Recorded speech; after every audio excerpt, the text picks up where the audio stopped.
채널 구독과 시청해주셔서 감사합니다. 좋은 하루 되세요.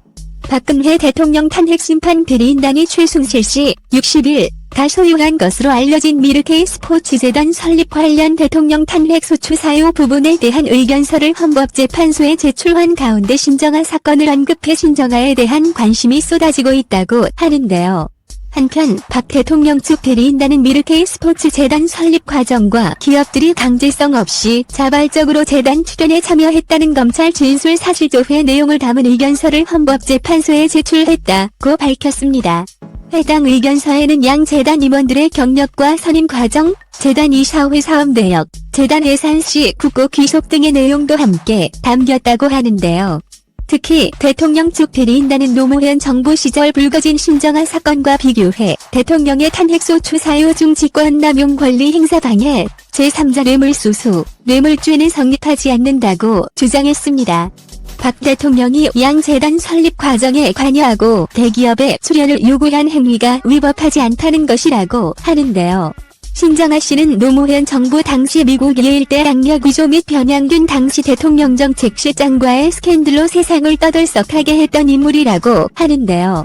한편 신정아 사건은 변양균 전 청와대 정책실장이 신 씨의 동국대 교수 임용을 돕고 10여 개 기업으로 하여금 신 씨가 학예실장으로 있는 성공미술관의 수억원을 후원하도록 한 혐의로 기소된 사건입니다. 과거 신정아 사건을 심리한 대법원은 변 전 정책실장의 직권남용 혐의를 놓고 신 씨에 대한 변 전 실장의 지원권 유나 협조 의뢰가 직무권한 밖의 일이라는 점을 인정해 무죄로 판단했었는데요. 한편 2015년 5월 가수 조영남 씨의 전시회를 통해 8년 만에 큐레이터로 복귀했던 신정아 씨는 조 씨의 대장 논란을 부인하는 말을 언급해 관심이 쏟아진 바 있습니다. 신정아 씨는 지난해 5월 17일 한 언론 매체와의 인터뷰에서 조영남 씨가 대작을 하고 있는 사실을 알았나라는 질문에 옆에서 선생님이 집에서 직접 작품 그리는 모습을 자주 봐왔다며 그래서 선생님 작품이 맞다고 생각한다고 말했었는데요. 신 씨는 이어 보통 화가들이 전시전을 준비할 때는 부분적으로 주위 사람들의 도움을 받기도 하지만 밑 작업부터 마무리 최종 작업은 직접 한다면서 회화 작품들은 반복되는 작업이 이어질 때는 조수들의 도움을 받기도 한다고 설명하기도 했습니다.